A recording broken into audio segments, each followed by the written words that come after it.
Majority Leader. Mr. President, I ask unanimous consent that the quorum call be suspended.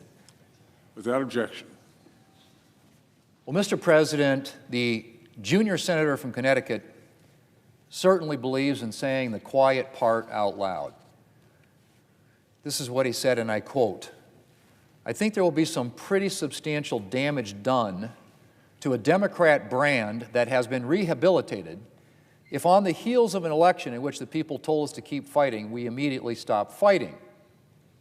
He said that on a podcast yesterday. He went on to say that the 2026 election is just 12 months away.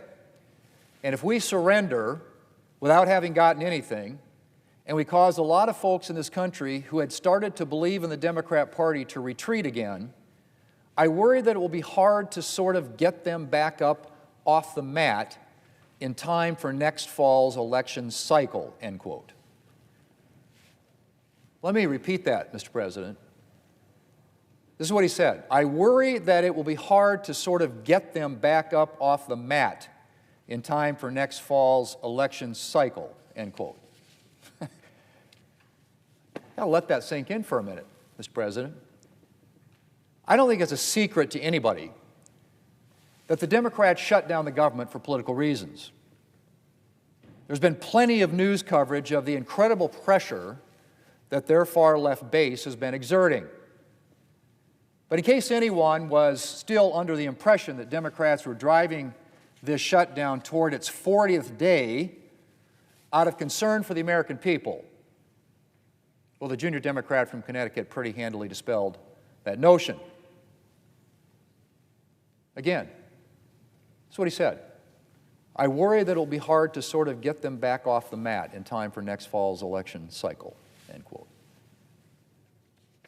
And just in case anyone needed any additional testimony, Axios reported on Wednesday, and I quote, "A set of post-election talking points circulated among Democratic congressional offices warned caving without concessions would sap Democrats' momentum and undercut the party's support from its base. Democrats throwing Republicans a rope in exchange for nothing would be political self-sabotage," it added. Political self-sabotage, Mr. President. Now, there are two very striking things about these quotes. One, of course, is the focus not on the American people, but on how to ensure Democrats win the next election. And two is the fact that progressive Democrats apparently want to keep this shutdown going forever. We're on day 38 of Democrat shutdown. Day 38. Federal workers have gone more than a month now without pay. They don't know how they're going to pay their mortgage or buy food, thanks to Democrats. A lot of them are supposed to get another paycheck today. Instead, they'll see a deposit of exactly $0 in their bank account. And that's just the tip of the iceberg.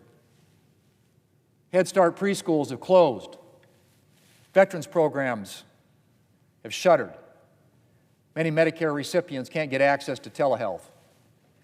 National Guard troops aren't training. SNAP benefits are in profound jeopardy. There are people going hungry right now because Democrats refuse to agree to a clean, nonpartisan funding extension. And of course, then there's air travel. Because of staffing shortages caused by Democrat shutdown, the Department of Transportation had to issue a mandatory reduction in air travel beginning today. Hundreds of thousands of people will be affected every day, to say nothing of disruptions to the movement of packages and goods. But nothing seems to move Democrats. Nothing. Not hungry Americans, not massive disruptions to our economy. Nothing. Mr. President, if I were a Democrat, I would be embarrassed. I mean, flat out embarrassed to walk into this building every day, to walk past the men and women of the Capitol Police who are not getting paid thanks to Democrats. To walk past junior staffers, many of whom are undoubtedly frantic by this point as they wonder how they're going to pay their rent and continue to buy food. How can Democrats look any of these people in the eyes? And please don't tell me they're fighting for some greater good for the American people.